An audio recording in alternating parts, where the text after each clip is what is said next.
2 weeks ago, the school system suspended Quinton Dixon over allegations he sent inappropriate messages to a minor. News's Haley Jefferson explains what we know about the investigation so far. Michael Sylvia, on January 15th, we reported that 44-year-old Quinton Dixon was placed on administrative leave by the East Baton Rouge school system. Today, he was found dead.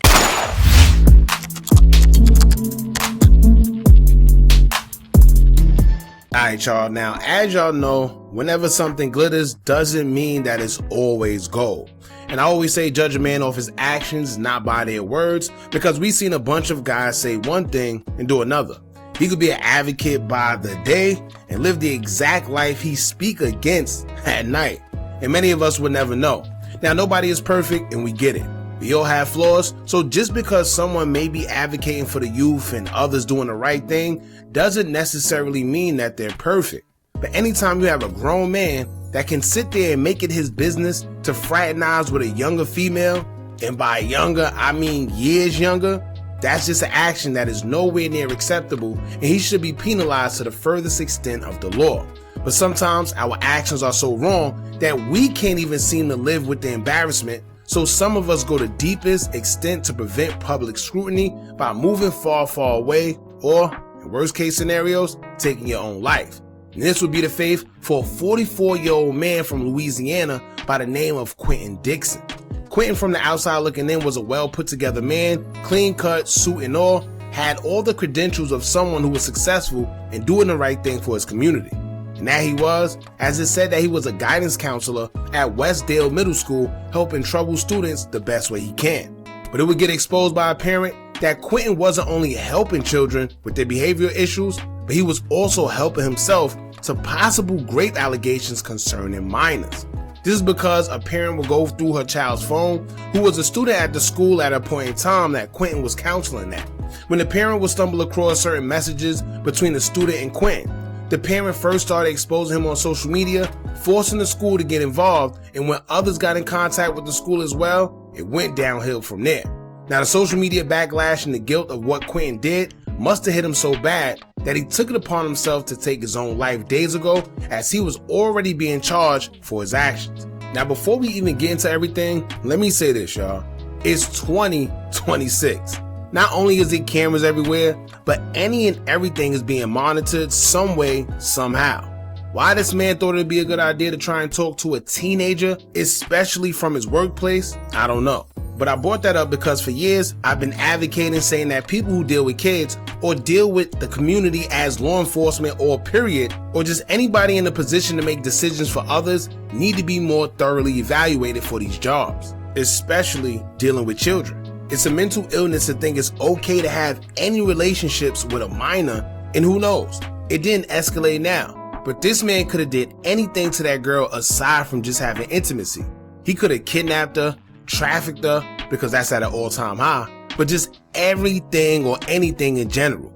But like I said before, knowing that these guys deal with children or law enforcement generally dealing with the public, they need to be evaluated a little more and sometimes even re-evaluated just to make sure they're fit to serve the public.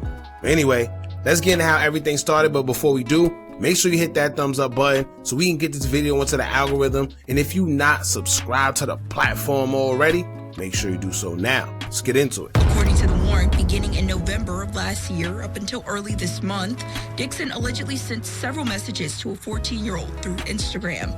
The warrant goes on to claim that Dixon responded hard eyes to a picture posted by the victim, along with repeatedly offering to give the victim rides home after school. On January 15, 2026, guidance counselor Quinton Dixon was placed on administrative leave from the Westdale Middle School located in Baton Rouge, Louisiana. Quinton been an employee there since 2022. According to reports, he was placed on leave due to intimate allegations against a 14-year-old minor who attended the school that he worked at. He's accused of sending the student indecent messages between the months of November all the way up until this month of January via DMs on Instagram. A warrant was put out for his arrest after the student would tell law enforcement that everything started when after school on her way home, Dixon spotted her and proceeded to pull her over in his car and requested her contact information. After getting her contact information, he offered her a ride home, and the teen tells police that he proceeded to ask her if she had a boyfriend and complimented her on her looks, telling her she's attractive, then proceeded to drive off. His behavior was labeled as grooming a minor in pursuit of an intimate relationship. The warrant was put out after police had many unsuccessful attempts of getting in contact with Dixon on his cell phone. Now, I thought that perhaps a parent went through their daughter's phone, seen the messages, and then reported him. However, reports say that the teenager was the one that showed the police the text messages and reported him. Now, my first thought was, why did she give him her contact information in the first place? But many would say, well, maybe she did it out of fear because she don't know what he would have did if she did. I don't know, but y'all let me know if y'all think that she is the one that told the police in the comments, or maybe the parent went through the phone and reported. Now, when the police first got the messages, they were still in the process of their investigation, and the messages were only between them and the victim's family. However, somehow, someway, screenshots of the messages began surfacing on social media, and the world got to see what was going on. To this day, nobody knows how the messages were leaked or who leaked them. But that leak is what led to social media users complaining and also forcing the school he worked at to take action and do something about this man who was around their children every day. I mean, are they wrong? Because it was her this time, but it could have been somebody else's cousin, daughter, etc. Now, as far as the messages go, we're going to read what was said and what led to Dixon receiving 4 counts of indecent behavior with a juvenile. Now, the brother made a post exposing the DMs, and he captioned it saying, quote, "These kids need to be protected from pedos like this weak ad ninja at Coach Q220. I know a lot of grown women and men needed a protector from these type of weirdos at one point in their lives. I'm big brother and I stand on that. My little sister will be dealt with the way a 14-year-old should, but as for this weak ad ninja, hopefully karma deal with him in the worst way. It be the ones you least expect. I don't care if it's your friend, uncle, cousin, brother, daddy, we can handle it whatever way you see fit. I'm entertaining it behind the family." Y'all, help me understand, how could a grown-ass man with a bunch of kids hop in the DMs of a 14-year-old little girl, which happened to be my sister, my little sister. I'm not gonna say, let me rephrase that, not grown-ass man, hop in the DMs of a 14-year-old little girl. That 14-year-old little girl who was a former student at the school that you're the guidance counselor of the year at. And a student of a school that you're the head football coach at. Because now my little sister has moved on to high school, but you made it clear that you couldn't forget her from middle school, 12 to... Now, if y'all pay attention to what the brother said, he said his sister would be dealt with the way a 14-year-old should be. And the reason why I mention that is because it stuck out to me. Clearly, whatever was in those messages didn't paint her as innocent as the world may see it. Like I said earlier, my first question was, why did she give him her contact information in the first place?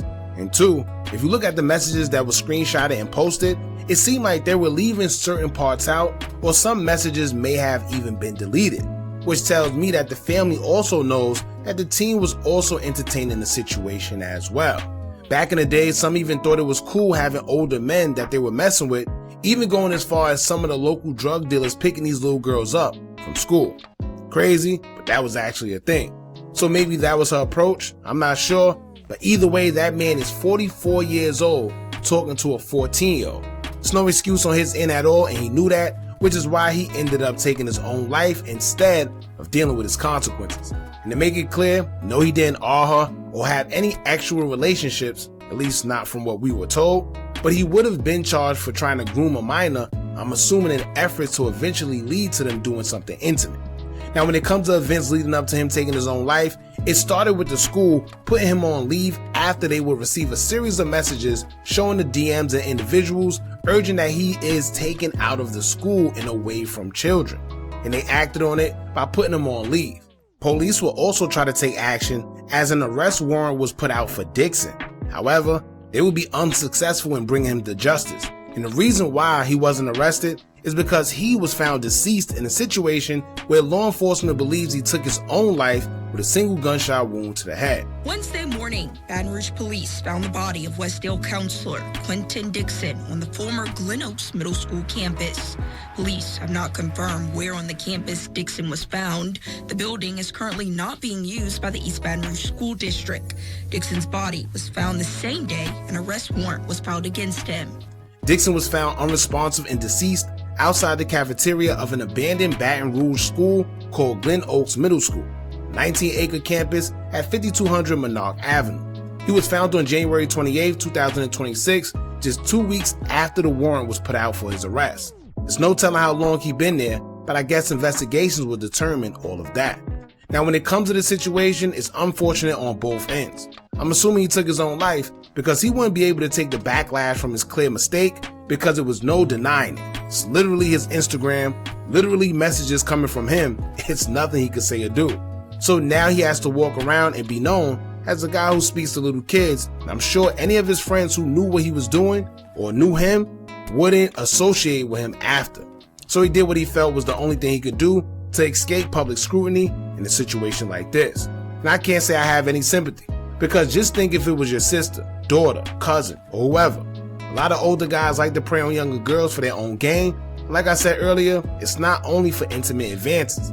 Sometimes these guys literally take these girls' lives or traffic them for money. So ladies, be careful out there. Tell your younger siblings to do the same and to be aware. Y'all jump in the comments and let me know what y'all think about this. Don't forget to like, comment, share, and subscribe. Hit that bell so you're notified every time we drop new content. And remember, as long as you keep on watching, I'ma keep on dropping. I'm out.